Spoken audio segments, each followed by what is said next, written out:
the break down the game guy misses you, right? I worked in one specific market that I will not name, where it was just like, you want to know why you have the worst ratings I've ever seen? Is because you need a calculator to understand what the heck the hosts are saying. Sometimes, folks, sports are just A, B's, and C's. Sometimes it's very simple. And in this case, it was a best of 3 series where you have one blowout win for each side, one close game that decided the whole thing. And the close game happened in game 1. And Florida had a 3-2 lead in the 8th inning. And Florida could not hold that 3-2 lead. LSU's offense, just a little bit too good. Florida's pitching, just not good enough. Jack Caglione, Florida's third starter, pitched last night. The dude says, look, I'm going to be the next Shohei Ohtani. Well, to do that at the high college level, you've got to be able to throw strikes. And if you watch that game yesterday the way that I watched that game yesterday, he couldn't have thrown strikes. And I saw something from Diesel saying, oh, my God, Mark would have been insufferable. Diesel, we just would have played the fight song, and that's it, okay? Because, Diesel, my take on the whole thing, it hasn't changed, from the beginning of this thing. It really hasn't changed. If you said to me, Diesel, Mark, Florida's going to win the national championship, what will your excitement level be on a scale of 1 to 10? 5? 5 for reasons we've already established. So I didn't get the 5 level of excitement. LSU earns that level of excitement. I wish them all the congratulations in the world. Okay? They won the best of 3. There is no schadenfreude. There is no shisty behavior. There is none of that stuff. Florida got cooked at a very, very high level. Florida's starter could not throw strikes. It was one of those, Diesel. You got the yips. Yeah, it was one of those where you're saying to yourself, okay, you or I, Diesel, we could go out there and we could give up 3-run home runs. But I really do believe that I could get the ball over the plate, Diesel. Yeah, we'd be up there serving up meatball runs. Right. That's exactly right. It's what we'd be doing, but at least we would be throwing strikes. And Florida got off to a 2-0 lead yesterday. And LSU got Jack Caglione in a big pile of you know what. The next thing you knew, you blinked, and it was 6-2. I remember looking at my phone, and I set my stopwatch, and I hit go, and it was 3-2 LSU. And I said, in the next 10 minutes, we're going to know whether Florida's in this game or not. 10 minutes later, timer went off. It was 6-2 LSU. And I was like, yeah, we're up against it. Florida's up against it. So all congratulations to LSU. That game last night, man, had an otherworldly amount of future pro talent on it. Paul Skeens for LSU is the projected number 1 overall pick in the MLB draft. Dylan Cruz, who Florida could not get out, is the projected number 2 overall pick in the MLB draft. Wyatt Langford of the Gators is the projected number 3 overall pick in the MLB draft. So we had a championship game last night featuring picks 1, 2, and 3. Florida also had the projected number 17 pick, the projected number 40 pick in the upcoming MLB draft, but it wasn't enough. It just wasn't enough. There were 2 blowouts, 1 close game, and LSU won the close game, and therefore LSU won the series. And that's really all you have to say about that. LSU was number 1 for big stretches of the year. LSU was first in the SEC in batting average, first in run production, first in runs batted in, right? And they have the number 1 pitcher in the whole sport. So all you can say about LSU is that they are your rightful national champions. If you are a fan of what is good and right and just in college sports, you cringe a little bit when you say that. And the reason is that LSU, Diesel, was heavily built through the transfer portal. And so now, what are you going to see? What are you going to have? You're going to have a bunch of teams going to the transfer portal, a bunch more players going to the transfer portal because there's going to be money out there for them because this worked so well for LSU. You have the best player on Clemson, Billy Amick, who's entered the transfer portal. Doesn't give a reason why he's entering the transfer portal. So as we've discussed on this show, if you have a good season, it is now bad business not to put yourself out there for the highest bidder. And LSU has proven now that that is a methodology that works. Number one, I don't know how many schools have policies of you enter the transfer portal, you're not welcomed back here. Though if you're a good player and you're entering the portal, you're going to find a home. So it's probably a moot point ultimately. But it's a good thing that we are undergoing studio changes today because I had some audio of LSU Tiger fans who had taken over the ballpark there in Omaha chanting, "It sucks to be a Florida Gator." And that's what I was going to lead the show with. But lucky you, we're not ready for that yet. Oh, well, I remember that, Diesel. I remember that. And I heard that last night. And look, what do we have in the first segment yesterday, Diesel? We talked about that team that always seems to get you. They're not really a rival. The bugaboo. But they're your bugaboo team that always seems to get you. It's like it's the train you can see coming, Diesel, and you can't get out of the way. Yeah. And I called it yesterday. I felt it yesterday. It gives you a bad feeling every time you play that team because you're thinking, man, we're going to lose. Yep. Every single time. I don't care how good your team was all season long. You play that team, you're like, man, we're going to lose. We cannot beat this team. 100%. And that's how I felt. Okay. So look, guys, you always get the folks that think you're being like a sore loser and all this stuff. I can't erase any of the things that I said about college baseball. Okay. If you heard this station today, if you heard Classic Rock 101 today, you heard a morning sports spin in which for the first time I used the phrase niche sports when discussing college baseball. My take is, folks, that college baseball is a niche sport. Now, I just happen to be living in an area, we happen to be living in an area where its niche is right here, right? Its niche is in the Carolinas. The niche for college baseball is also in Baton Rouge, Louisiana. It's been said to me that LSU fans for baseball are like Kentucky fans for basketball. I was a little bit embarrassed that it felt like a home game for LSU at a neutral site. My team is playing in it. Where the hell are all the Gator fans? Where are they? Couldn't find them, couldn't see them, couldn't detect them anywhere. Very small pockets of Gator fans in that game. But folks, college baseball is a niche sport, and here is the rub. And I'm not saying this because LSU won and Florida lost. Honestly, guys, Florida has already won 2 national championships in 2023 that I care every bit as much about as I do about baseball. All right? Florida has won a national championship this year in men's track and field. Why do I care about that? Because I ran track and field. And Florida has won a national championship in men's golf.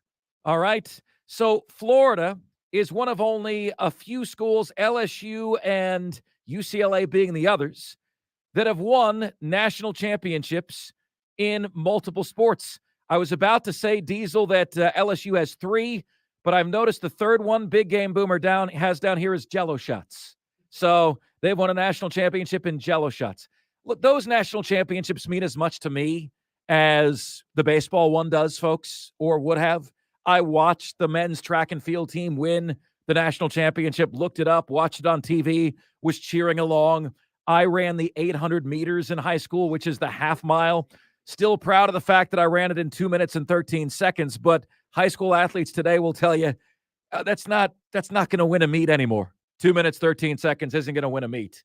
So why is college baseball a niche sport? And if you are a college baseball fan, you're going to be offended by that. Well, as we said, it is not revenue generating. Okay? It is not. Number 2, the Final Four out outrates it literally 10-1, as in the average rating television-wise for Final Fours every year is a 10. That's a number, right? The average rating for the College World Series is a 1. Don't believe any of these links that say highest World Series rating in the last 8 years. Highest World Series rating means it got a TV rating of 1.3. Big whoop. They have more visibility now than they ever have. LSU's financials for baseball were barely a net positive, all right? This was one of my favorite tweets ever, and it came from Ross Dellinger of Sports Illustrated, and he put it out right when the pandemic started. And he says, this was sent out on March 31st, 2020, all right? And he says, when you hear things from ADs like football allows us to have other sports, this is what they mean. And he says, take LSU. Oh, Diesel, what a comparison. We're taking LSU right after they won a baseball national championship. So I've got the financials for LSU right in front of me from the 2017 year. Now, LSU just won its 7th baseball national championship. That is second all-time to Texas, who has 8. This was in 2017 when LSU had won 6 baseball national championships. In football, they had a $56 million profit. In all other sports, they lost $23 million. In baseball, Diesel, they profited, wait for it, $569,000, which an individual player for football at LSU will get more than that for NIL this year. An individual player will get more than the most popular college baseball program in the country profited. All right? Football made $56 million. Men's basketball made $1.6 million. Baseball made $569,000. And LSU is one of the only programs in America that has a profitable baseball program, and they're barely profitable. At nearly every Power 5 conference program, football and men's basketball are the only profitable sports, right? A small group of elite schools make a slight profit on baseball, while others actually lose money on men's basketball, right? Only 4 basketball teams make more money than their football teams. Those basketball teams are Louisville, Kentucky, Duke, and Syracuse. You know why, right? Louisville, Kentucky, Duke, and Syracuse. So realize, folks, that baseball is right with gymnastics, softball, which, by the way, outrates baseball now. Did you know that? Softball gets better ratings than baseball now. Well, we know that Louisville turns a profit on basketball because they have all the best escorts on campus. So all of that is to say, folks, that as much as you may love college baseball and as much as you may want me to be hurt and devastated today that Florida didn't win, it's a niche sport. I understand that here in the Carolinas is its niche. In Baton Rouge is its niche. But all of the numbers say this is a niche sport. We'll see if it continues to grow, though. I mean, it is popular here. But as the fever pitch for it continues to rise, as more and more people really start paying attention to it, there's watching 10 minutes of a game, there's watching a whole game, and then there's watching multiple games a season. That's really paying attention to it. And as we see the power of college baseball shift more and more towards the Southeast, matching very much what the SEC and ACC have done in football with their overall strength, you will see the football atmospheres begin to creep into college baseball. Some programs already have it. South Carolina is one of those programs that already has that football type of atmosphere to their baseball program, but it'll continue to grow. It'll get bigger. It'll get better ratings. And then, we'll look at it again in 10 years and find out, okay, how's the profitability of this sport changing? Yeah, and look, you can see that it has some momentum behind it. Why? Because just like softball, it has better visibility than it ever has before.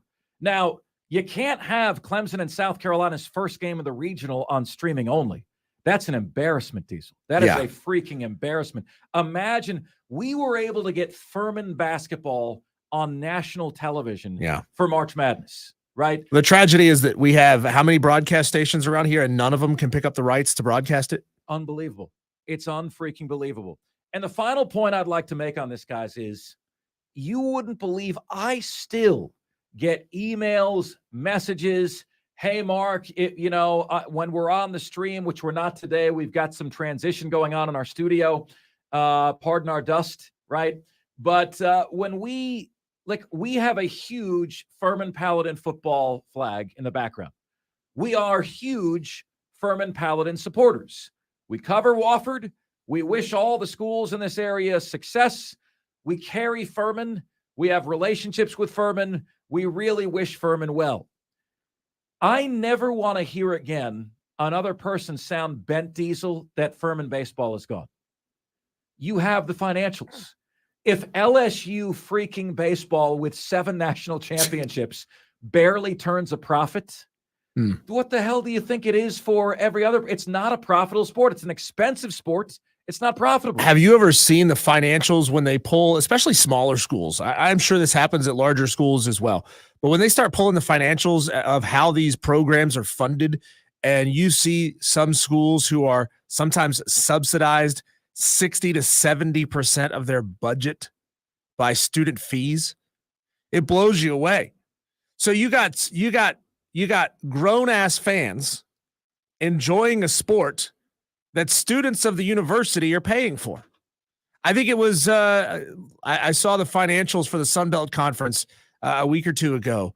And for the calendar year of 2021, James Madison University, who's transitioning into the Sun Belt, was subsidized 81% by student fees. Astronomical fee to put on your students' backs so that parents and alumni can enjoy watching the games on a streaming platform.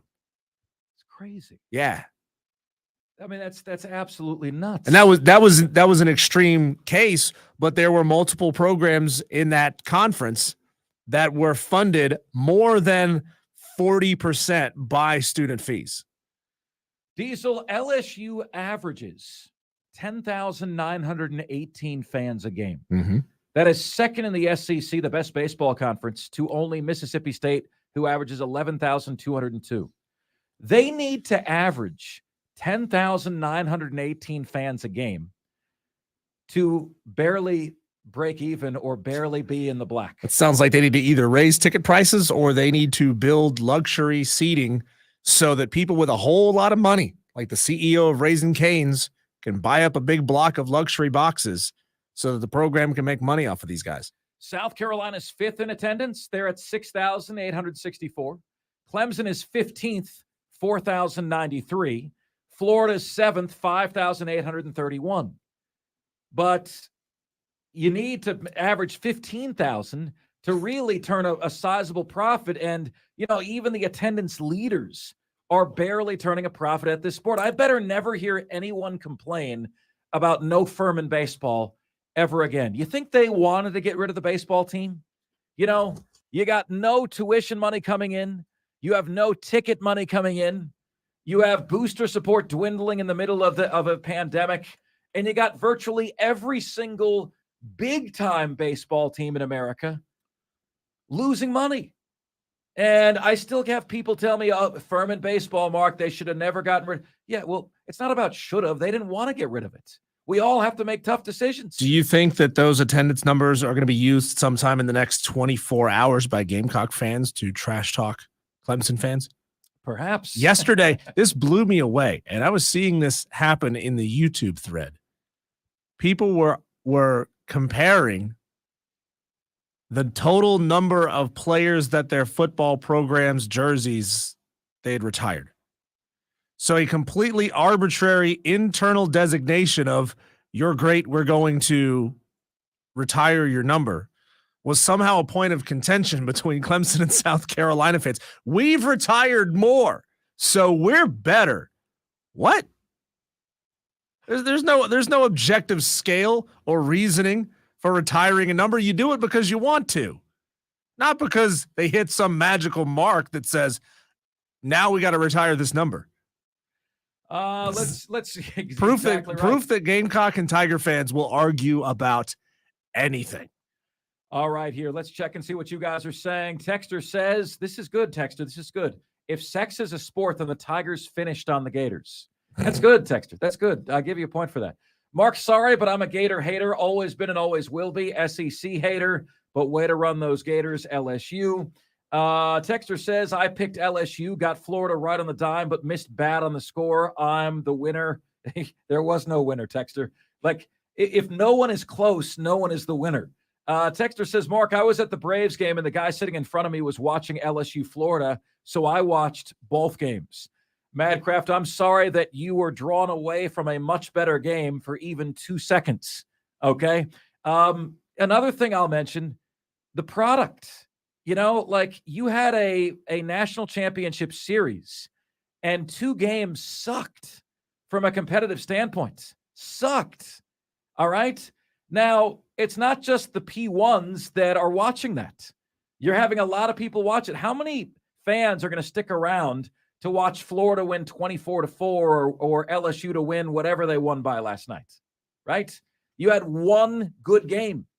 And by the way, Diesel, I thought you made a real good point about Campbell yesterday in regards to these scores. I had a bunch of Gamecock fans saying to me, well, you think Campbell would have made up 9 runs at home? It's nothing to do with that. Yeah, we had 2 blowouts in the final series, 2 like ridiculous baseball scores in the final series in back-to-back games. So that point, that arguing point of Campbell not deserving to be in a regional or host a regional because they got blown out in their regional appearance doesn't hold any water anymore, because these are 2 of the best programs in the country absolutely punking each other.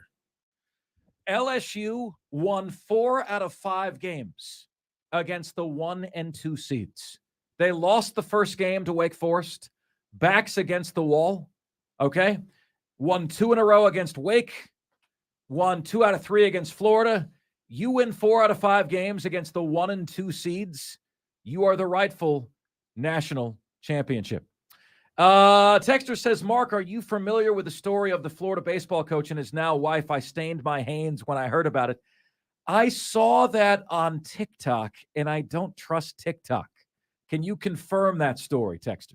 Wait, you have TikTok on your phone? I don't.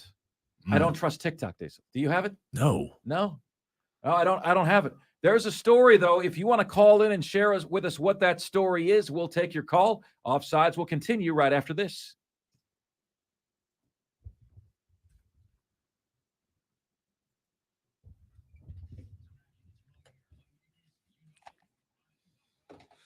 Oh, I hope that this is squared away at some point in the show. Okay. Yeah, guys, sorry. I know you can hear us both. You can see Mark at the moment.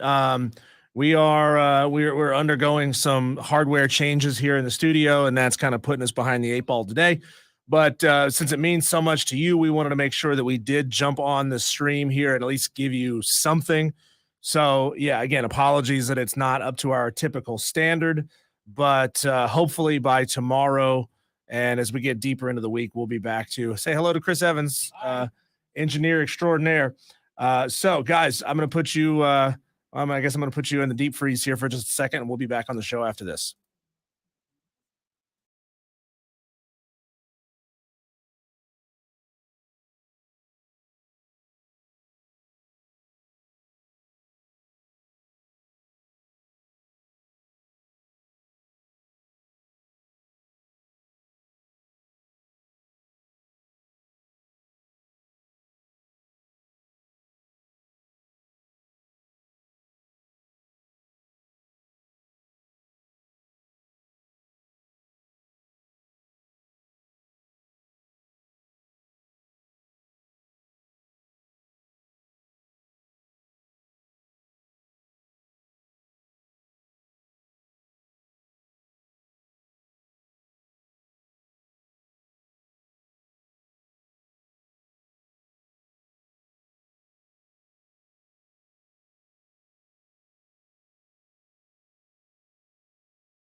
It's Offsides. Mark Ryan and Diesel and we are the fan upstate. So this is crazy. This is crazy to me. So there is a rumor out there, and I don't know why these always happen with my school. You know, Jim McElwain and the shark, and he's naked on the shark, and is it him? Is it not him? It wasn't him. But all these rumors happen regarding my school all the time. So here is another damn rumor. All right. And I'm looking this up. There's a bar stool on it. There's sportskeeda.com. Fact check. Did Florida baseball coach's affair cause the death of 3 people? Kevin O'Sullivan and new wife's wild romance examined. Florida coach Kevin O'Sullivan married his wife in 2021, but there's a lot more to it than that story. It's as convoluted as one could imagine. And according to a post said, back in 2021, Florida's baseball coach allegedly slept with one of the Bat Boys' mothers. When the mother's husband found out about it, he killed himself and his 2 kids, set his house on fire. Then after all this happened, the mother went and married Florida's baseball coach. And you know, there were fans online that said Sullivan was making out with her at the event. It's an absolutely insane story. So what actually happened here? It's rumor, right? It's rumor. I'm seeing it. I'm seeing that the rumors are viral. You know, I think generally speaking, it sucks to be going after other dudes' girls. You know, I'm not one of those people. Like, how are you guys with cheating? Like, I'm not one of these people that, you know, I've known too many people that are like, hey, it's not up to me. I'm single. It's up to her not to cheat with me. If she's willing to cheat with me, it's not my problem. No, man, it is your problem. You know, because if she can't help her from herself, if she can't get out of her own way, it's up to you to stick up and have the rights. And Diesel, I'm weird like this, man. I'm weird. All I can tell you is, Diesel, if there was a girl that was in a relationship or married or something and I was single and she wanted to cheat with me, I'd be telling myself that's not somebody I really want to be getting involved with, right? I mean, it's just not somebody I want to get involved with. But every time I go out with Angela, I'm surrounded by guys that would have no problem being that other dude if she was ever willing to do that. And thankfully, she's not. She's the most loyal person on earth. But, you know, at minimum, if this is true, then the head coach of the Florida Gators was willingly sleeping with somebody who was married to somebody else and didn't really give a damn about it. Yeah, scumbag behavior. Right? Scumbag behavior. And Barstool says all of this content is alleged, right? I love how they say things. You know, they put in that little qualifier. That's called CYA right there. This is alleged. Right. So we're going to drag multiple people's names through the mud, and we're going to put this out on all of our major platforms, and we're going to watch millions of people look at this and say, well, it's only alleged. Like, we're only alleging that something wrong happened here. Like, you know full well what you're doing. You know full well what you're doing. You know, and it's our lack of journalistic integrity or just our lack of class and dignity kind of world where you don't confirm that these rumors are true before you run with the news. You just run with the news. Right. And then, you know, whether it's 6 months later, a year later, or if ever at all, you run a retraction and say, oh, well, we were wrong, but you run it way buried deep on your website. You know, so at least you can say, see, we ran the retraction. We said that we were wrong, but the damage is already done. Right. So what we know, Diesel, is that his current wife had her 2 sons tragically killed by her previous husband. Okay. We know that. What is not known is why he did that. And it's alleged that he did it because she had an affair. He sent her a text and says, it's too late. You're going to live to regret this the rest of your life. You know, so that's what we know. All right. And now she's married to Kevin O'Sullivan. So this is, I don't know, man. It's a crazy story. I think that's shady behavior, to say the least. And I don't know.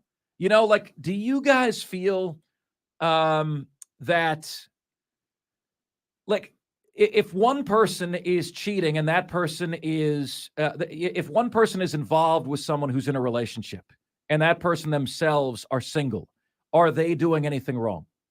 What do you say, Diesel? Is that yes or no?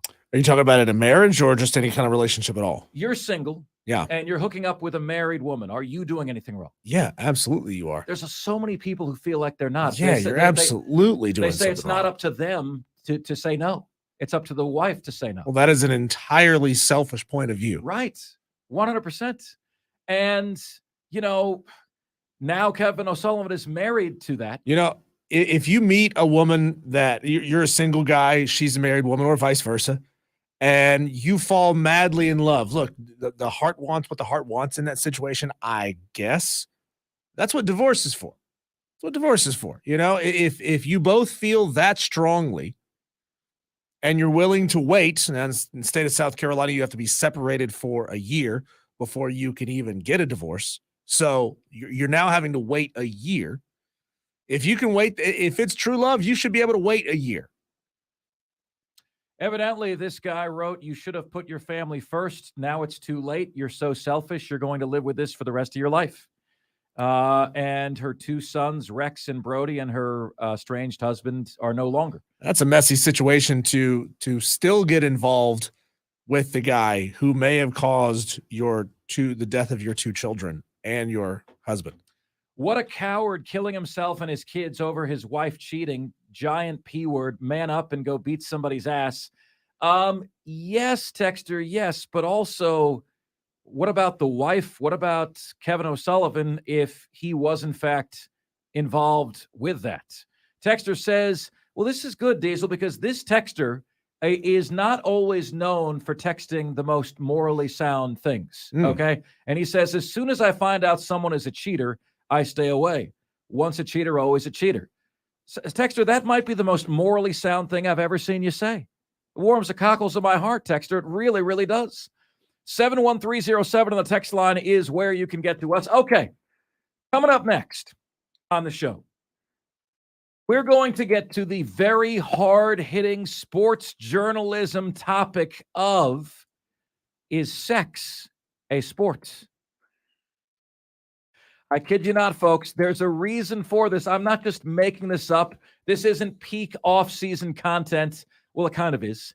But there's a reason, there's a method to my madness, and I'll tell you what that is next, right here on the most interactive sports talk show anywhere. It's Offsides. Mark, Ryan, and Diesel, and we are the Fan Upstate. Can you tell me which one? Which one? Smith and James. Okay.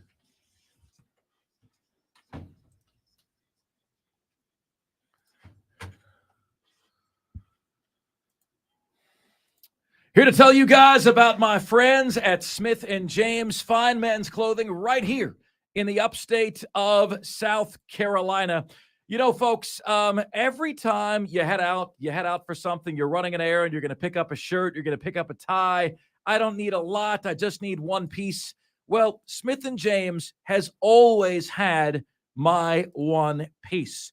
I am wearing one of my favorite shirts right now. It is Smith & James. And I'll tell you what, it's unlike anything else that's in my closet. You walk in, our good friend Michelle and the great stylist at Smith & James, they'll give you advice on what might look good on you. I never would have bought this for myself because I buy a lot of blue things and I buy the same stuff. They said, Mark, this is going to be a good color for you. And it's one of my wife's favorite shirts on me. See, going to Smith & James means that you have the same in terms of fashion sense and stylists that millions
rightful baseball national champions.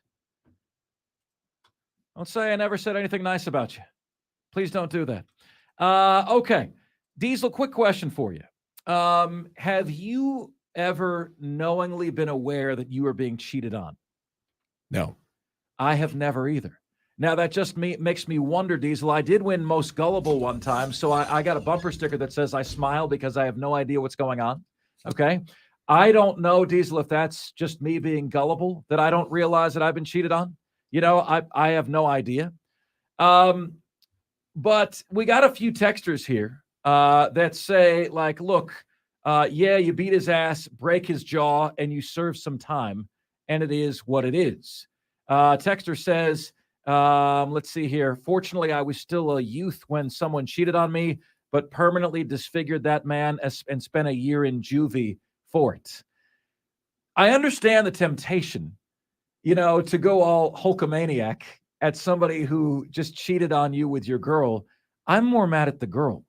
To me, again, she's the one who I put my trust in, right? And I'm obviously not going to do anything to her. So do you get, I've never really gotten how that makes you feel better, to beat up the dude who slept with your girl. I never got that. Yeah, there's the situation, obviously, if you know the guy versus if you don't know the guy. In that situation, is it betrayal by one or betrayal by both? Obviously there are degrees and levels to this. Yeah. If you're with somebody for, a couple of years and they do it, and then you're like, wow, that's years of effort put into this relationship that meant nothing to you. If the other party, them, you're friends with them, that's another level of betrayal there. It's like you've known us, me and this other person together, and you still decided to go through with it anyway. If it's a stranger who doesn't know, you almost can't hold that against them. Because as far as they know, they might be sleeping with somebody that they think is single. And no matter what you guys think, and there's some people on the text line who have taken it out on the dude, right? The girl you were with committed a far worse crime than that dude did. That dude owed you nothing, right? The girl did. And she let you down. There's women listening to the show right now that have been cheated on by dudes, right? And your dude let you down, not the girl he slept with, But yet you see all these fights. I always think, Diesel, when I see the Twitter fights, I always am thinking it's about somebody slept with somebody's guy. Yeah. And it leads to a fight in the street and so on and so forth. Well, there's always cases, there's a case of misdirected rage. And, if you're the guy and your lady cheats on you, obviously you can't go out, you can't punch her in the jaw. That's the person who betrayed you. Right. But we live in a society where you can't do that, right? You can't take it out on her, even though she's the one who deserves it. Yeah. So I would say, man, I'm just against hitting on all sides. I've always had a problem with both parties hit one another and the guy goes to jail. I've always had an issue with that. I think hitting by all sides is wrong. Battery is battery, whether it's a girl to a guy or a guy to a girl. But anyway, guys, Bill Burr does a fantastic stand-up about that. He goes, why can't you investigate what happened? Why can't you figure out if she was a part of it? He goes, when there's a fire, the fire chief walks around, kicks over some rocks, tries to figure out how the fire started. Oh, there it is. An outlet shorted. Now we know what started this whole thing. We don't do that. We don't do that in these situations, and it's wrong. We don't.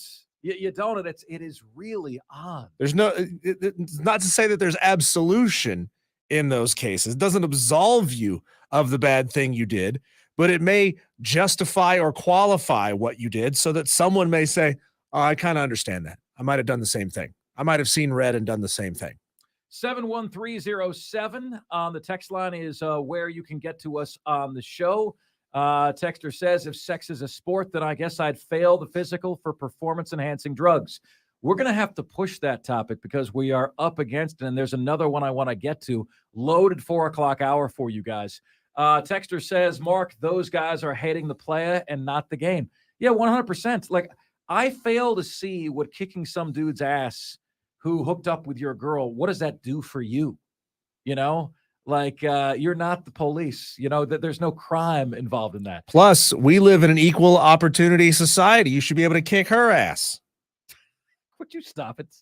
I've been, you don't honestly What? mean that. You don't Wait, mean that. hey, we live in the entirety of media has been flinging at us for the last 3 years. Everybody's equal. There is no difference. Well, if there's no difference, how come you can't take it out on her?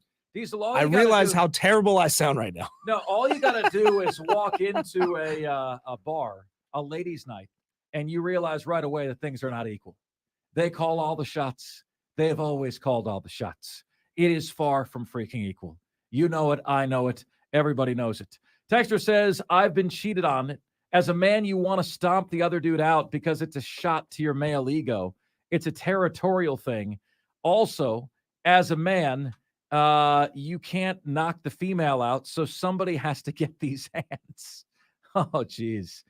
Texter says, yeah. So anyway, I don't know, guys. I don't know. I just that's I don't know. I'm a lover, not a fighter. I've never really had the impulse to turn to that, but maybe that's just me.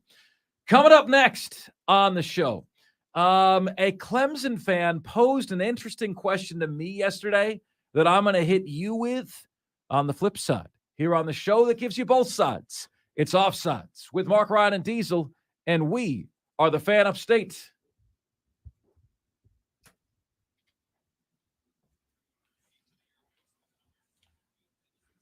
Well, we've made progress.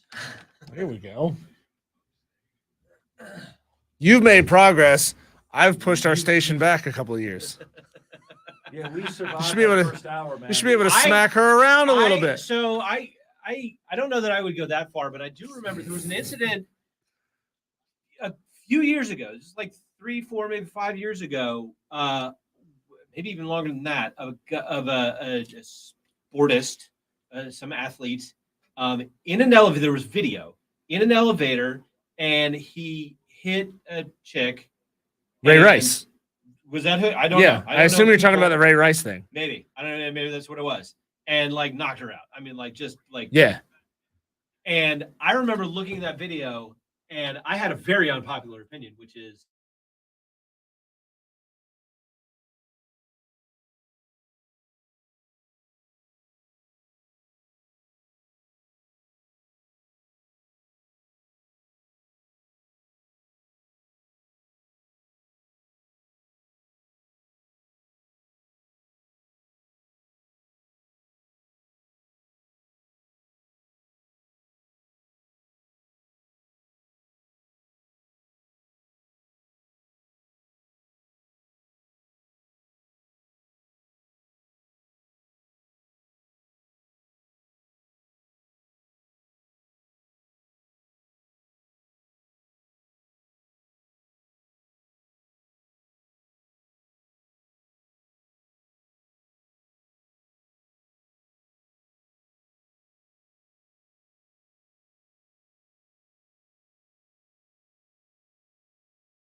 What's good, everybody? This is the most interactive sports talk show anywhere. It's Offsides, Mark, Ryan, and Diesel, and we are the Fan Upstates rolling on until 7 p.m. today.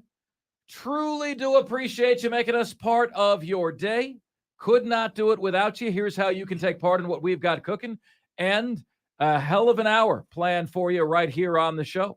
Coming up at 4:20 p.m., the next matchup in our Upstate's favorite athlete bracket, and it is a doozy, my friends.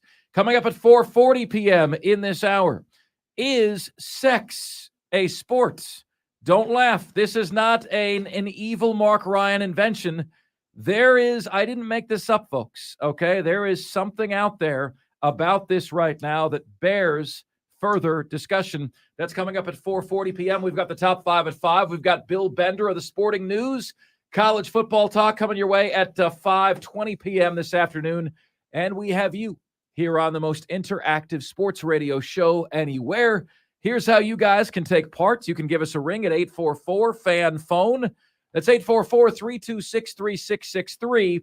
And the text line is there for you at 71307.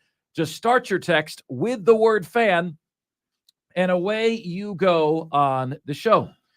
So it's interesting. I had a texter say to me yesterday, Mark, who is the best Clemson Tiger of all time? And I was surprised that it didn't immediately dawn upon me. You know, like I wanted to say Deshaun Watson. I didn't say Deshaun Watson. And I realized that I do not have the historical data or the memory that you all do about the history of Clemson football. What I do have is a computer. What I can do is search. And what I can do is put together varying opinions from around the interwebs, right? And see what you guys think. Now, admittedly, I believe I've heard of all of these names, but I don't know that I fully know all of these names. I'm on a site right now called Clutch Points, where in January of this year, after the last season, a gentleman by the name of Jonathan Alfano ranked the 5 greatest Clemson players of all time.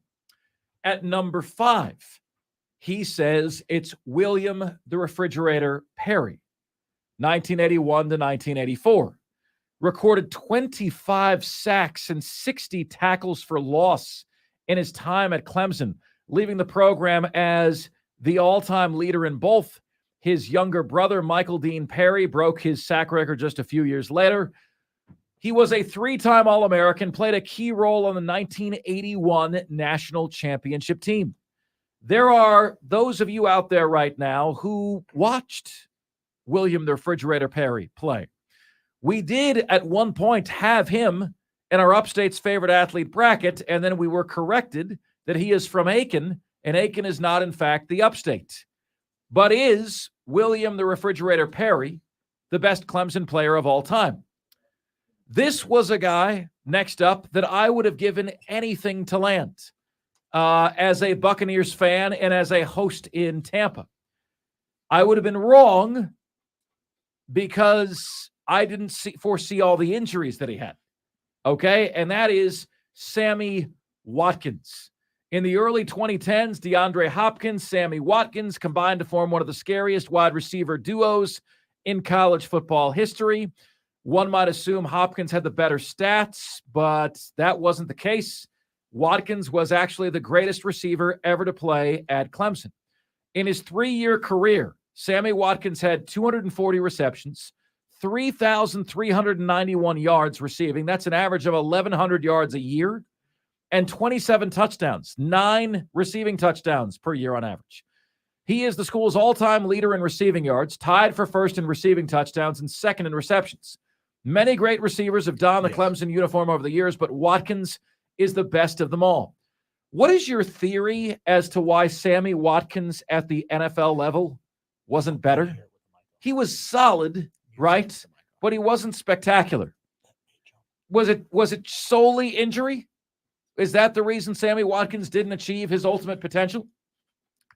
On this list, they have a cat that I've heard of. See what I did there? Cat, Tigers. You like that? A cat that I've heard of, but I don't know much about him. The name is Banks McFadden, running back. Played for Clemson from 1938 to 1940. Most influential athlete in Clemson history. Played football, basketball, and track. Thrived at all three. He was the Tigers' first All-American. Led them to their first ever bowl game in 1939. Number 2, the second best player ever at Clemson, is still at Clemson. He is running back C.J. Spiller, who got a chuckle at my inability to do the golf simulator last year. C.J. Spiller, one of the most exciting players ever in college football, thanks to his speed. Rushing to receiving to kick returning, he did it all. He was inducted in the College Football Hall of Fame. That only cements his history in the history of the game. He almost went to the University of Florida, and I'm frankly still hurt that he didn't. And this particular article lists as the best player ever in Clemson history, the one, the only, Deshaun Watson. Now, what I found that's really interesting, when we did the topic, who is the gold medal Clemson quarterback of all time? Who is the GOAT Clemson quarterback? When we did that 2 years ago, it was like 78% Deshaun Watson. Now you got a lot of Clemson fans who don't want to be tied to Deshaun saying, no, it's Trevor. It's Trevor. No, you can't change that just because you don't like something Deshaun Watson did. If you answered yes 2 years ago, you answer yes today, right? Deshaun Watson was 28-2 in his 2 seasons as a full-time starter, appearing in 2 national championship games and winning one of them. Second to Taj Boyd in career passing yards and touchdowns, but he did it in 1 fewer season. 4,593 yards, 41 touchdowns in 2016. Those are the best marks for a single season in school history, and his 2015 stats aren't far behind. Look, without Deshaun Watson, does Clemson have their first national championship? And if I'm honest with you guys, without Deshaun Watson, does Clemson have any national championship? Does that roster get built up the way that it did? You know, the 2016 Clemson team that won the national championship had the lowest blue chip ratio of any team that has ever won the national championship. You know, you got to have a 50% blue chip ratio to win. That Clemson team was at 52%. There's never been another team that won a national championship with less blue chip talent than that particular Clemson team did. And you knew it. What you did was you wore Alabama out. Alabama got off to an early lead, 14-0 lead, and you had that all-world player at quarterback who could overcome the talent advantage that Alabama had. So what is your answer, ladies and gentlemen? The best all-time Clemson football player is. Diesel, can we get this up on the poll? We just have to decide who we're putting up there. How about William Perry, Sammy Watkins, C.J. Spiller, and Deshaun Watson? Who is the greatest Clemson Tiger of all time? 71307 is where you can get to us on the text line this afternoon.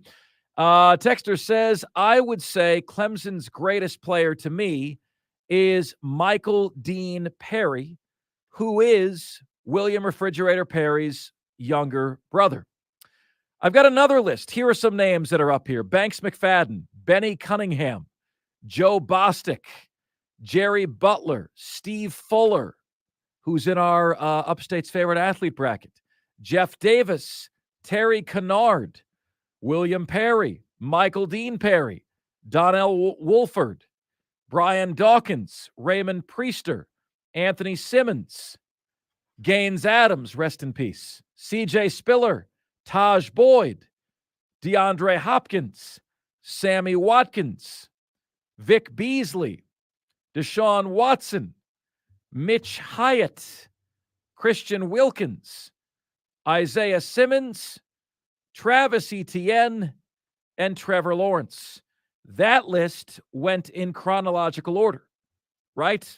From the first one, Banks McFadden, all the way to Trevor Lawrence, the most recent one. You got some great lists here. You got a real illustrious history of all-time Clemson players. And I don't want to have a blind spot here, folks. I don't want to do that. The one in my car is enough for me. So those of you who have been multi-era Clemson football fans or happen to have the long-time standing knowledge of the Clemson football program, who would you say is the greatest Clemson football player ever? 71307 on the text line. Left without further argument to the contrary, I would say it's Deshaun Watson. That would be my answer. Because this is the only time in Clemson football history where there has been a dynasty of sorts, right? The only time in Clemson football history where one could make an argument, this is a Clemson dynasty. Who are the architects of that dynasty? Depending on who you want to give the most credit to, it's Taj Boyd, who did not win a national championship, and Deshaun Watson, who did. You have an author, you have a co-author there. You have a Batman, you have a Robin there. It is up to you to determine who gets the gold and who gets the silver. One could argue that Taj Boyd had a more difficult task to help Clemson climb the mountain, and that Deshaun Watson just put the icing on the cake. I could see that point. I could see that argument. I just think Deshaun Watson is a better player, and I think Taj Boyd is a hell of a player. You know, there were a lot of you guys that thought DJ Uiagalelei was going to reach the medal stand of all-time Clemson quarterbacks because he was the next guy. So it was going to go from Taj to Deshaun to Trevor to DJ, and he was nowhere close. The medal stand is gold medal Deshaun Watson, silver medal Trevor Lawrence, bronze medal Taj Boyd. You think Cade Klubnik makes it to the medal stand? Most of you actually say no. Diesel, you got an opinion here? Best Clemson player ever of all time? Look, man, I know you've got family tied to Clemson. You know, I know you've heard stories about great Clemson players from yesteryear. I also know that we have a recency bias. So what are we guilty of here? Well, my grandfather was on the 39 Cotton Bowl team, so he was on a team with Banks McFadden. Unfortunately, I didn't get a whole lot of stories out of him about Banks, so I can't really tell you anything about, you know, it's hard for anyone in a modern audience to expect, you know, to compare a guy that played in the 30s to guys that are playing today. It's an entirely different game. You know, he was a great during his time. Would he be even close to good or elite today? Probably not. I mean, you know, but you just don't know. I mean, if a guy with his level of athleticism was given all of the advantages that players of the modern era get, meaning the best equipment, the best personal training, the best coaching, you know, all of the opportunities, could he have been great? Maybe. You can't know. You can't know those types of things. I'm going to say that it is Deshaun Watson because of the step that he was able to take. And, you know, there's always that you got to separate the art from the artist. You have to be able to separate the athlete from the transgressions that existed after his time at Clemson. Now, obviously, what happened allegedly happened in Houston and other places with massage therapists didn't make him a better football player while he was at Clemson. It's just the two are not correlated. So you can separate the art from the artist. And in that sense, I'm going to say Deshaun. Diesel and I both going Deshaun. Both going Deshaun Watson. You know, even though Taj perhaps did the hardest part of the climb, you know, you guys are chiming in as well. Texter says, come on, man. The best player ever is William the Refrigerator Perry. Texter says, in my opinion, Hunter Renfrow was the heart and soul of that team. Without his catch on that pick play, they don't win, so says Mongo. Joe from Boiling Springs, good to hear from you, Joe. He says, I don't dispute it. Levon Kirkland should be on the list. Was Levon Kirkland even a better pro than he was a college player? Some of those guys, Levon Kirkland, William Refrigerator Perry, they were just too strong for the college level. You know, the Fridge got 25 sacks because who the hell is going to get in his way? You know what I mean? Believe it or not, Joe from Boiling Springs, I have two lists in front of me, and Levon Kirkland isn't on either one. How about that? Okay, guys, your thoughts, your opinions, welcome here. The greatest Clemson Tiger of all time is coming up next. It is today's Upstate's favorite athlete bracket matchup, our attempt to crown the Upstate's favorite athlete, and we will conclusively do so over the next few weeks. We only have, let's see here, 6 more days of the first round. Okay, only 6 more matchups in the first round. Then we're on to the Sweet 16. Nothing but heavyweight matchups after that. Got a doozy for you today, including a player who is appearing on some of these lists. And that's next here on Offsides. We are the Fan Upstate.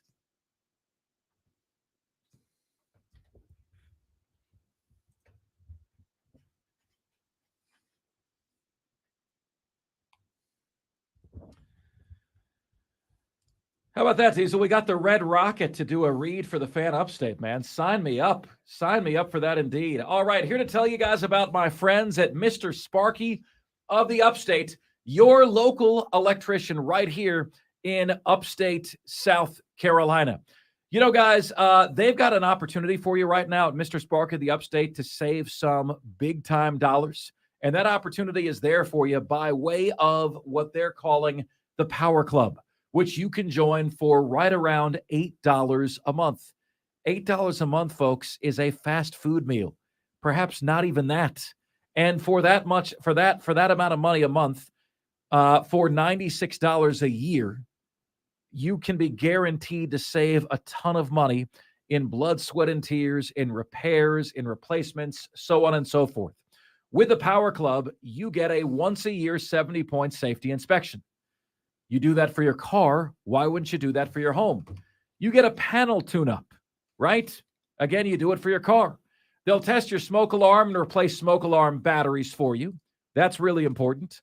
They will clean out bathroom exhaust fans for you. Have you guys ever looked up and seen your bathroom exhaust fan? That thing is disgusting.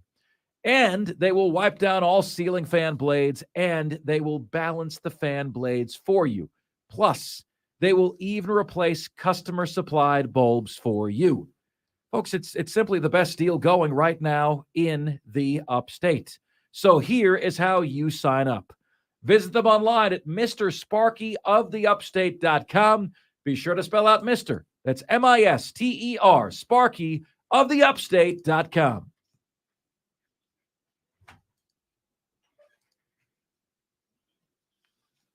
All right, Diesel, we're going to do Anthony Simmons against Deebo Samuel.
It's Offsides, Mark, Ryan, and Diesel. We are the Fan Upstate.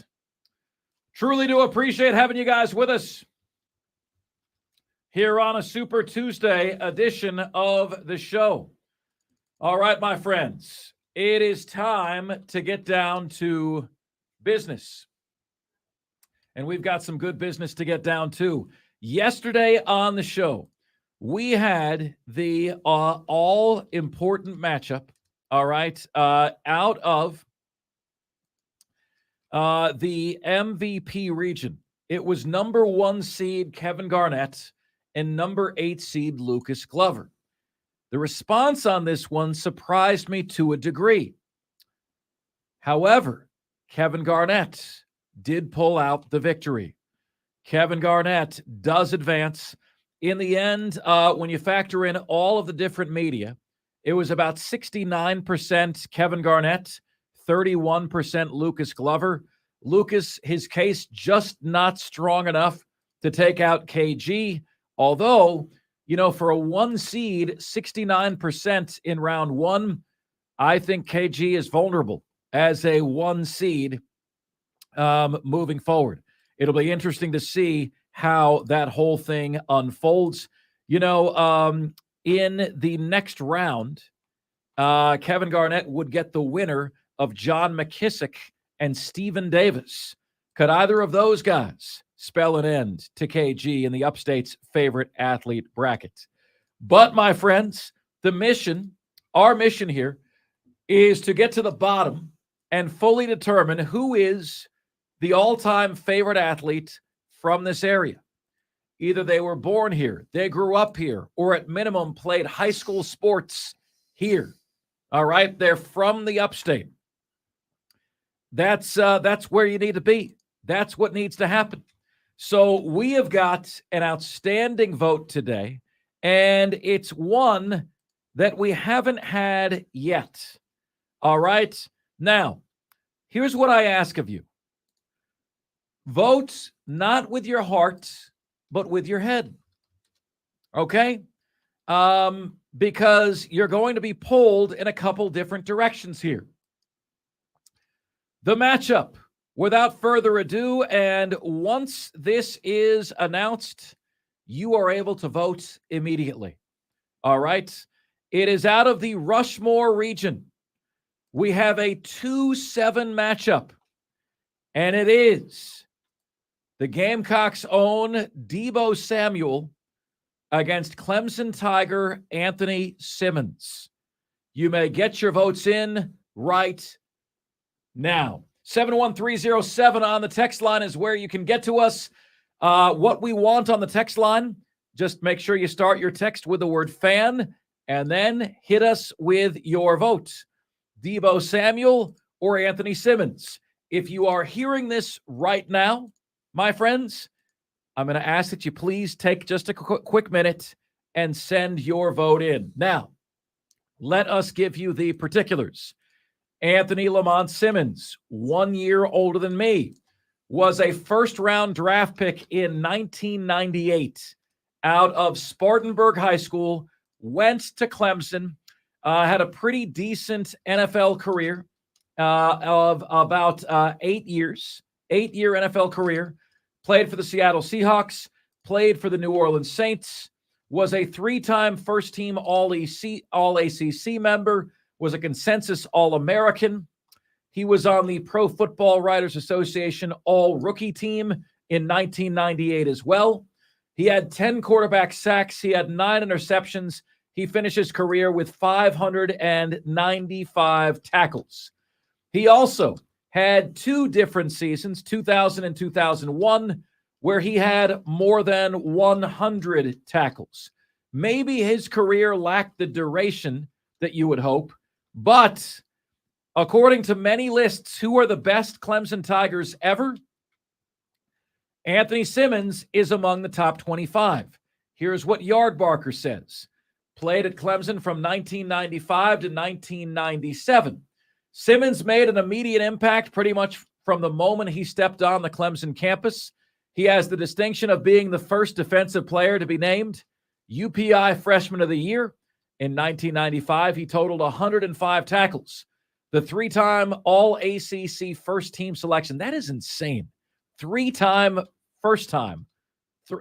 All-ACC first-team selection. Simmons ranks second in Clemson history with 486 total tackles.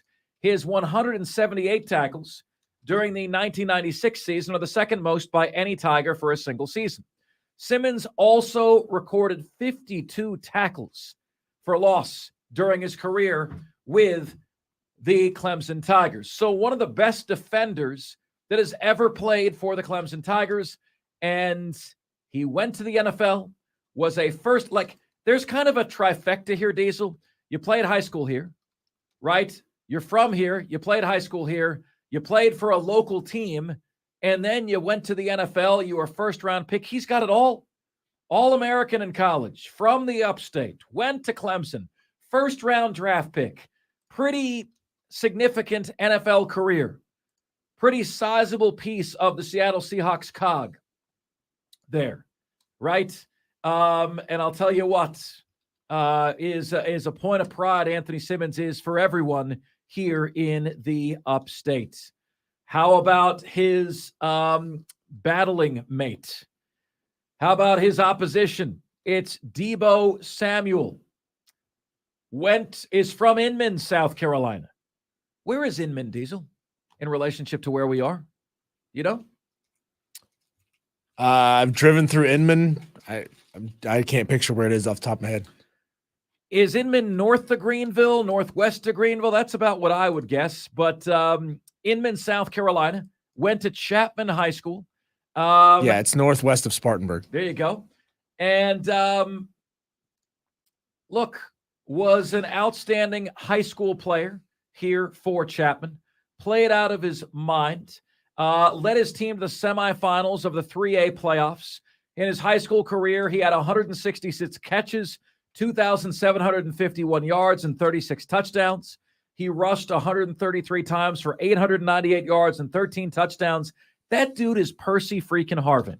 And he's always been Percy freaking Harvin. And I'll tell you, folks, I can't remember a time where I got more ticked off by the NFL draft establishment. You know, the fact that dude slipped to the second round, I was despondent at that. And you know why? It was like, well, Mark, he doesn't have these super outstanding measurables. He's not super fast. I'm like, dude, I can't name 3 people in the entire time that I've been a Gator fan that were more indefensible than that guy is. I don't care what a stopwatch says, okay? Florida could not defense that guy. That guy was the proverbial man amongst boys.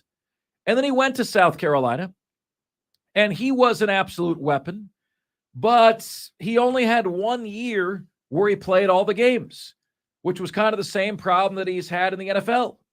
Right? He's thick, he's big, 5'11 and a quarter, 214 pounds. He and I have a very similar split there and a very uneven body fat percentage, he and I. Okay, that's where the similarities end. His is negative 20, mine is 20. That's where the similarities end. And he's also been a first-team All-Pro in the NFL in 2021. Pro Bowl selection, first-team All-American in 2018, second-round pick, number 36 overall. Folks, I don't envy your position. You've got a very, very, very difficult task here, all right? Because this is the Upstate's favorite athlete, you can vote for who you like. I will tell you something that I think is very, very, very, very interesting. That is the knowledge that the Upstate geographically is not a Gamecock area. You know, the Gamecocks are in the center of the state. The Upstate is Clemson country. Will the Upstate, people like Diesel, some of you, think Marcus Lattimore is the favorite in this thing? Would the Upstate allow a Gamecock to win this entire championship, this entire bracket? 71307 on the text line is where you guys can get to the show, and the votes are pouring in. Let us check and see what you guys are saying. As a Bama fan, Glad the previous texter acknowledged the Hunter Renfrow pick play TD catch. That's classic. What if the ref doesn't swallow the whistle there? A to the MFJ. Yeah, it's the whole letter of the law versus the spirit of the law thing, right? A to the MFJ, that's what it is. According to the letter of the law, that's offensive pass interference, but they never call that play. I don't know how you're supposed to defend that play. You can play zone, but then Clemson hits you with a zone beater. How do you beat that play? Hey, Mark, Jared here. Love the show. Thank you so much, Jared. Diesel and I appreciate that very, very much. He says, I believe Deshaun Watson is the best Clemson player to ever play, although he wasn't the most accurate QB.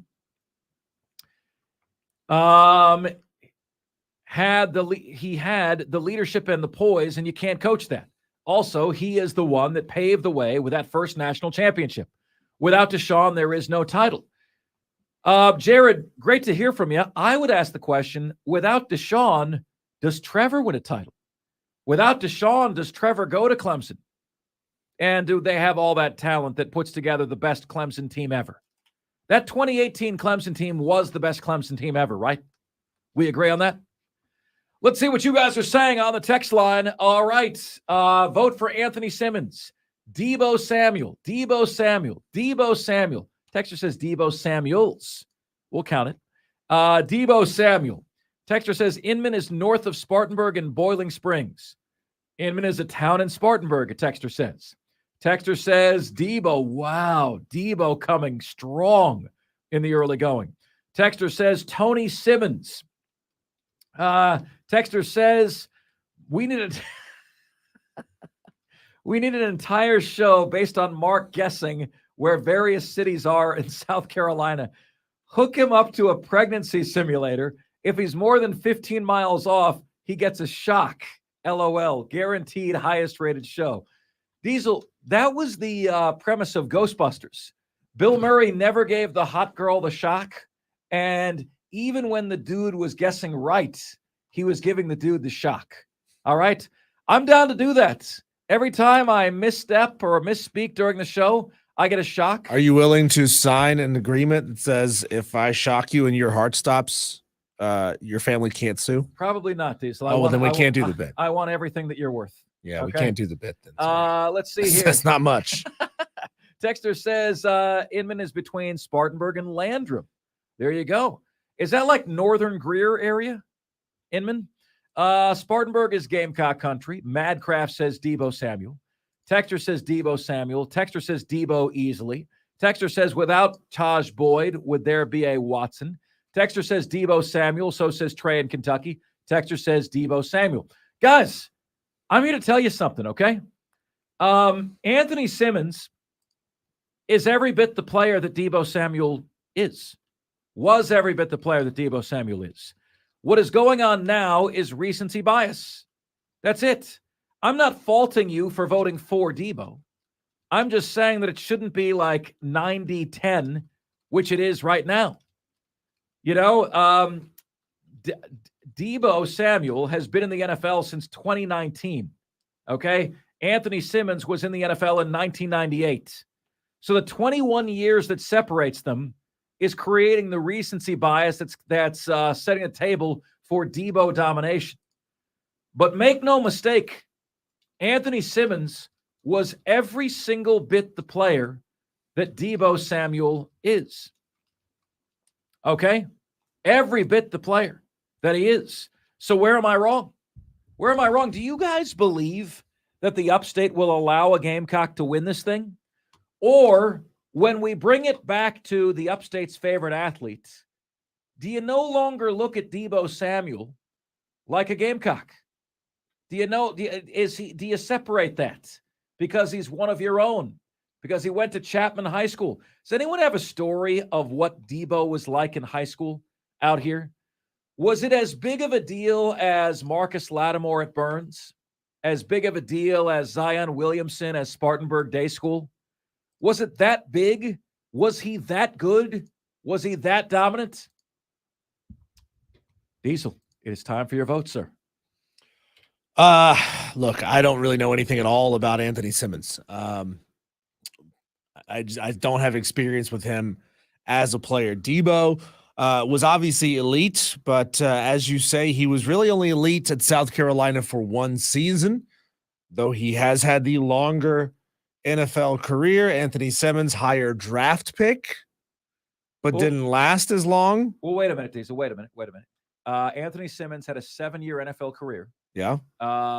And Deebo Samuel is going into his 5th year. Okay. But he does have a mega deal. Can't seem to stay healthy. When he is healthy, he's one of the best players in the game. You know? We also saw Debo seemingly holding out for a change in scheme and how they were going to use him, which screams to me maybe a little bit of a prima donna at the NFL level. You know, he wants to dictate how he's being used, not the coaching staff. I'm gonna say, and there's no way to vote in this and not be called a homer. I'm gonna say Anthony Simmons. Now but as the better athlete, but Debo has an opportunity to surpass him in the very near future. You can't argue that, folks. You can't argue that. 486 tackles, 3-time all ACC first team. Okay. Debo was all SEC once. Anthony Simmons was all ACC thrice. Anthony Simmons was a first-round pick. Debo, a second-round pick. Debo has been a Pro Bowler. Anthony Simmons was not a Pro Bowler at the NFL level, but did have 2 seasons where he had 100-plus tackles. Oh, boy, Diesel. I'm going Debo, and I'm going Debo for this reason. I don't think, Debo Samuel was an 8-level player, scale of 1 to 10. He was an 8 or above at every level. And I don't think Anthony Simmons was an 8 at the NFL level. Anthony Simmons was a 10 in high school, a 10 in college, and a 5 or a 6 in the NFL. Debo Samuel was a 10 in high school, an 8 in college, and about a 9 in the National Football League. 8 in college because the numbers weren't there. His totals at South Carolina, 161 yards receiving, 783, 250, and 882. The numbers aren't there. But when he had the ball in his hands, you'd struggle to find a more electric player, brother. You really, really would. All right, my friends, the voting is open for you. Anthony Simmons, the 7 seed out of the Rushmore region, against Debo Samuel, the former South Carolina Gamecock. It's a Clemson, South Carolina tilt. We'll come back with a segment that'll make you uncomfortable, and we'll do so next here on Offsides.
Hi, it's Mark, Ron, and Diesel. We are the Fan Upstate. Great to have you guys with us.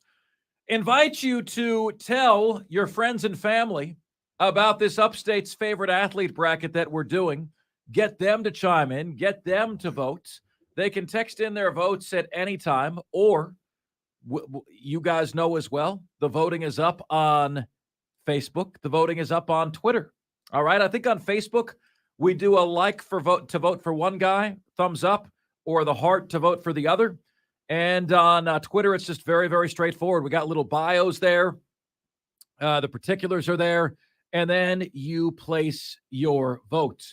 Now, if you guys can, I think I do remember this, Diesel. I might do something unprecedented here. I got to make a decision here momentarily. I'm not going to even walk down the road unless I'm going to do it. Let's see here. Texter says, Trey from South Carolina says, Mark, give me Deebo Samuel over Anthony Simmons. That's today's matchup out of the Rushmore region. It is Anthony Simmons against Deebo Samuel. Clemson against South Carolina. Texter says, Deebo was a Panther first. I voted him last round. Texter says, give me Anthony Simmons over Deebo Samuel. How about this? Texter says, Mark, Gamecock fan here and Spartanburg High School fan. In other words, if anyone's going to vote for Deebo Samuel, it should be this guy. He goes, I vote Anthony Simmons. Wow. For this reason. And folks, I seem to remember that he is right. Deebo quit on his team before the Belk Bowl. He walked the sideline as a crappy Virginia. That was right when I was moving here. Beat South Carolina 28-0. Texter, you hit me with something that I hadn't thought of. And I hate when guys quit on their teams before bowl games. I freaking hate it. It's something the old school would never do. You know, you guys ever watch SEC Network? Chris Doering, former Florida Gator receiver, is on that show. I know Chris well. He says, Mark, that's like quitting in a bowl game is antithetical to anything that I am. You know, well, if it was a different era, might Anthony Simmons had quit before his bowl game? You never know. He didn't.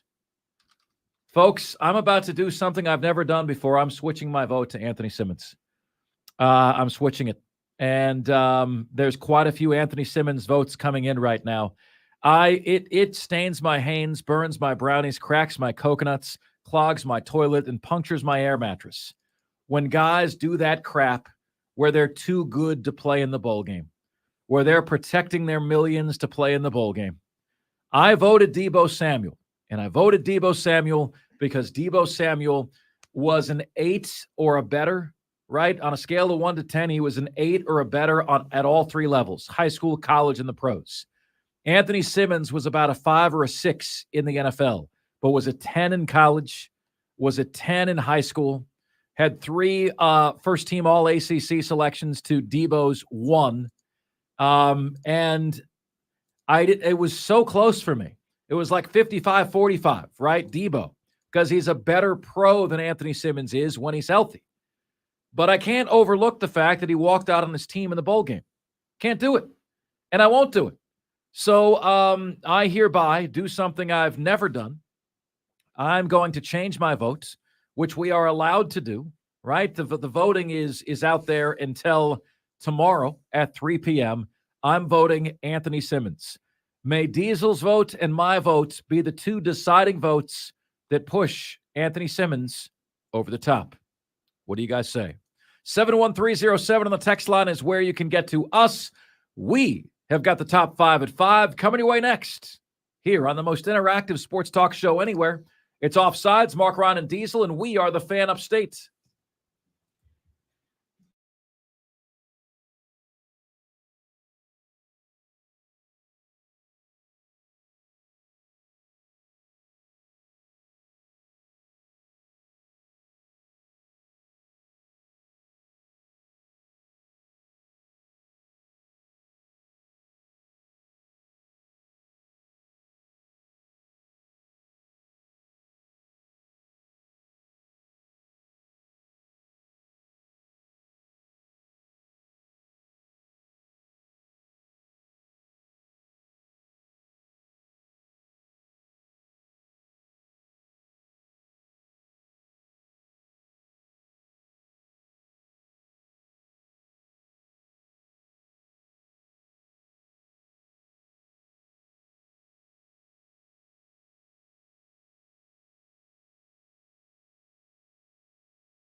are the Fan Upstate rolling on until 7 p.m. today. Fantastic to have you guys with us.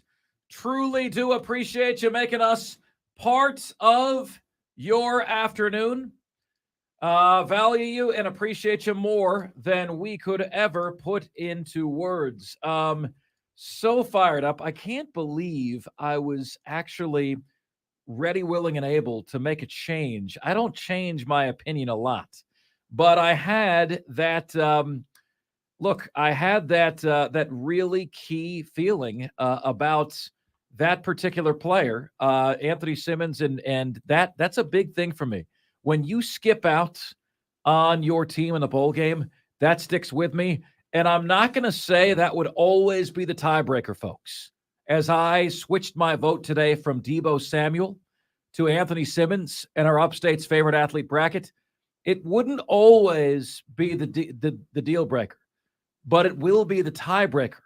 And things were so close between the two of them that is the tiebreaker for me. My vote goes Deebo Samuel to Anthony Simmons.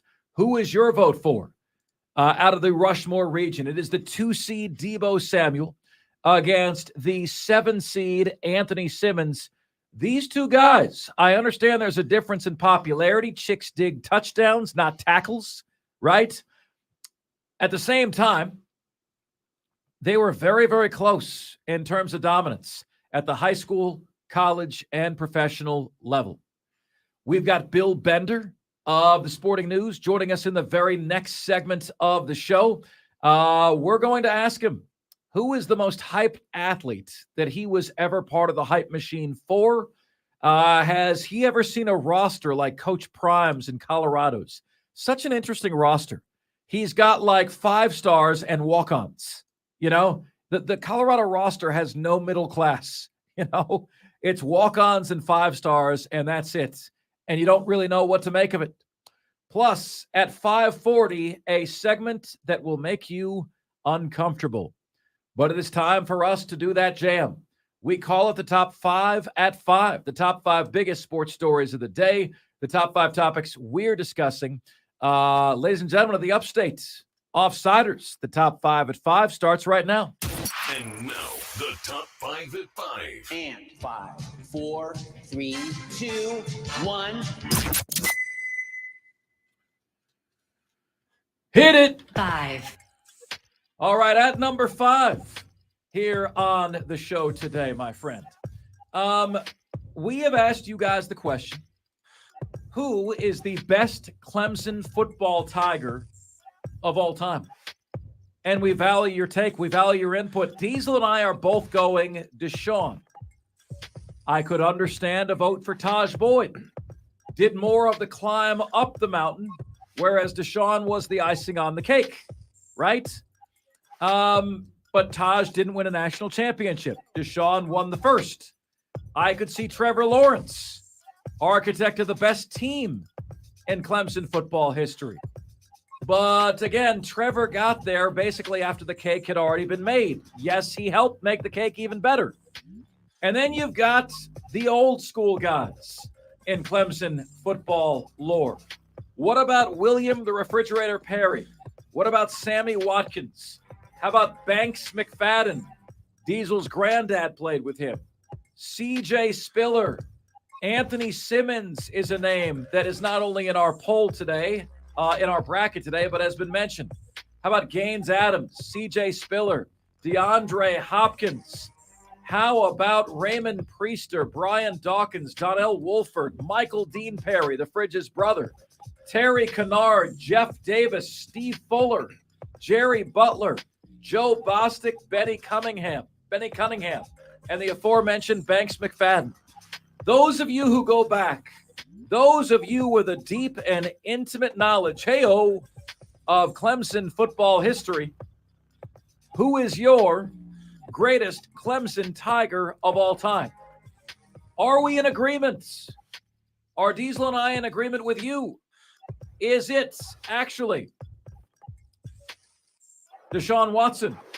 What do you think? Next up. 4. At number 4 on the show today, How about those Atlanta Braves? You know, Chipper Jones recently said that Ronald Acuna Jr. is the most talented Atlanta Brave of all time. Agree or disagree with that? Is that too early? Is that premature speculation? Is it too early for that shot? What do you say? In any case, Ronald Acuna Jr. did this last night in a win. Zuna gets into one. Gone! Braves have the lead. And the Braves, man, are like butter because they're on a roll. They just keep it rolling, man. And I'm telling you, does it not feel like we are steamrolling towards a Braves-Rays World Series? With apologies to Ronald Acuna Jr., that was Marcell Oh, Ozuna's how about that? home run. Same half of the inning, just a few batters apart. This was Ronald Acuna's home run. Acuna to left center field. Kiss that baby goodbye. 4-1. Most talented player ever to play for the Braves: Greg Maddux, Tom Glavine, John Smoltz, Andrew Jones, Fred McGriff, the Crime Dog, Dale Murphy. What do you think? Next up. 3. So ESPN.com and Bill Barnwell, who's kind of, one of those inside the game stat guys, right? Stat nerd type of guys. He ranks the offensive talent, the playmakers, for every team in the NFL. Wide receiver, tight end, and running back rankings for 2023. Among the top 10 teams in the NFL, who's got the best skill position players, he's got the 49ers number one, man. Number one on the list. And it's frankly hard to argue with that, if I'm honest. The aforementioned Deebo Samuel. You've got Christian McCaffrey. You've got George Kittle, right? You got Elijah Mitchell now. And you just, Brandon Ayuk, George Kittle, it's insane how much talent that team has. He follows the 49ers up with the Cincinnati Bengals, Jamar Chase, T. Higgins, Joe Mixon. At number 3, the Eagles, followed by the Seahawks, DK Metcalf and company, Tyler Lockett, Jackson Smith and Jigba. How about it? LA Chargers 5th, Minnesota 6th, Justin Jefferson for the Vikings, number 6. Dallas Cowboys 7th, Miami Dolphins 8th, Jacksonville 9th. How about Jacksonville coming in at 9? Evan Ingram, Christian Kirk, Zay Jones, all free agent signings. Travis Etienne looked like one of the most exciting running backs in football last year, right? Generated 234 rushing yards over the expected total, the second most of any back behind Nick Chubb. And then finally, rounding out the top 10, the Atlanta Falcons, right? You know as well as I do, Drake London, Bijan Robinson now, Kyle Pitts, year 3 for Kyle Pitts. Where are the Carolina Panthers? Well, I'm so glad you asked. Diesel, I hope this is not a long season for you on the Carolina Kickoff Show. The Carolina Panthers are ranked 31st out of 32 teams at skill position players, running back, wide receiver, and tight ends. Adam Thielen is listed as the number 1 wide receiver. That's not great. DJ Chark, Jonathan Mengo, Terrace Marshall, Laviska Shenault, Miles Sanders, Hayden Hurst. I see a bunch of B and C level talent there. I don't really disagree with Bill. Carolina comes in number 31 on this list. Next up. 2. All right, much to my dismay, my Florida Gators did not win the national title last night. That is because the game ended like this, and let's be honest, folks, it ended far before this final out.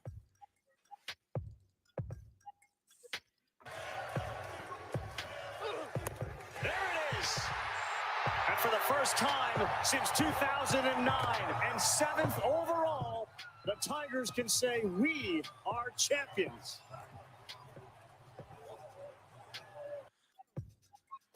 So, look, guys, the Tigers are your rightful national champions. Sometimes sports isn't that hard to figure out. There were 3 games in the best-of-3 series and 2 blowouts. There was 1 close game. Florida led the close game 3-2 in the 8th inning. They couldn't hold that lead. They lost 4-3 in extra innings, and that game was the difference. It's unbelievable how much talent was on the field last night. Paul Skeens, LSU, is going to go number 1 overall in the MLB draft. Dylan Cruz, their outfielder, is the number 2 pick. The team that won the Natty has the top 2 players. It's unfair. The Gators are at number 3, so the 3 top picks in the upcoming MLB draft are on LSU and Florida. Florida has number 17, Hurston Waldrop, and number 40, Brandon Sproat as well. I'm not here to besmirch LSU winning the national championship in any way, shape, or form. Had Florida won, we'd open with the Jaws, go Gators. We would open with that, right? Because we get to do that on this show. When Clemson does something great, South Carolina does something great, App State does something great, or Florida does something great. That's how we roll on the show. At the same time, I get the sense there's a lot of fans expecting me to cry in my beer. And folks, I don't let a niche sport affect me that much. I really don't. College baseball is a niche sport. Now, that might ruffle your feathers a little bit, but it's absolutely positively true. College baseball is not a revenue-generating sport. As a matter of fact, virtually all baseball programs at the Division I level lose money and have to be bankrolled by football. Yes, even the mighty LSU Tigers. If you look at the LSU Tigers financial books from 2017, okay? So now LSU has 7 national championships in baseball. It's incredible. In 2017, they had 6. Their baseball program that year profited, wait for it, $569,000. That's it. Basketball profited $1.6 million. Football profited $56 million. Again, that puts LSU baseball right on the line of profitability, and they average 10,000 fans a game, which is second most in the entire country. Folks, you know, every sport, all other sports besides football and men's basketball lose money for schools, for colleges. And, you know, and not only that, but the ratings, the television ratings, are 10-1 in favor of the Final Four over college baseball. Yeah, I understand that the Carolinas and Baton Rouge is where the niche is. Okay? It's a niche sport, and here is the niche. So we got to pay attention. We got to follow. But it's still, my friends, a niche sport. They're still going to get like a 1.3 rating for this year. And so to me, the Gator National Championships that have been won this year in men's track and field and in men's golf count for much as this. They're all niche sports, right? Congratulations, though, to LSU. I don't know why Florida, you heard me mention this on the show yesterday, we cannot get by LSU. In all the biggest games, they seem to have our number. And finally, 1. here is our Upstate's favorite athlete bracket matchup of the day. Before we do that, closer than expected, Kevin Garnett advances past Lucas Glover. He had the lowest vote total of any number 1 seed yet. He got 69% of the vote. Lucas Glover was at 31%, the PGA Tour pro from right here in Greenville. So KG wins. But today's matchup is an all Clemson versus all South Carolina affair. One of the best defensive players ever for the Tigers, Anthony Simmons, a 7 seed out of the Rushmore region, against 2 seed Debo Samuel. I'm going to ask that you vote. If you haven't done so already, just text us your vote. Open your phone. Put in the number on your text screen, 71307. Have the word fan be the first word of your text, and then just text us. Anthony Simmons, Deebo Samuel. You might say Deebo's the easy call here, but it really isn't, folks. Anthony Simmons was a 3-time All-ACC performer.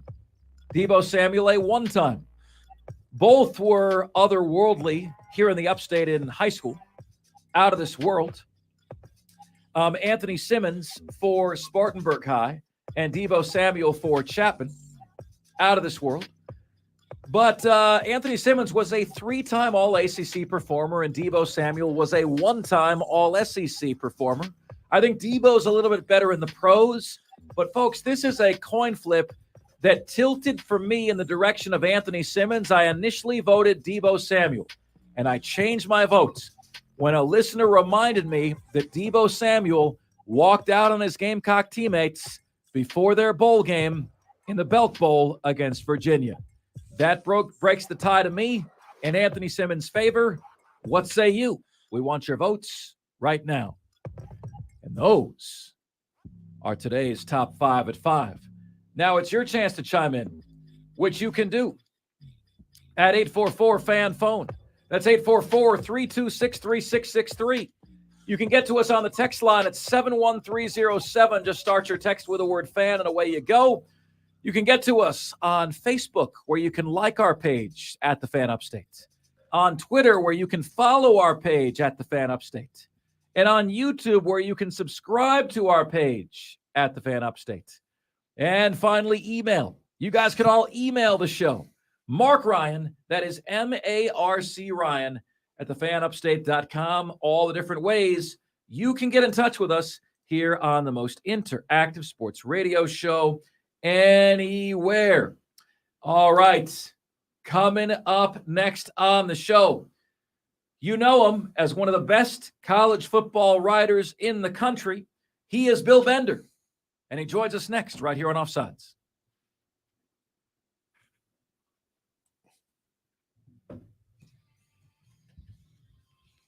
They can't see me, so you're going to have to say goodbye today. Oh. Because I don't have a camera on me today. We were on? We're on right now. Okay.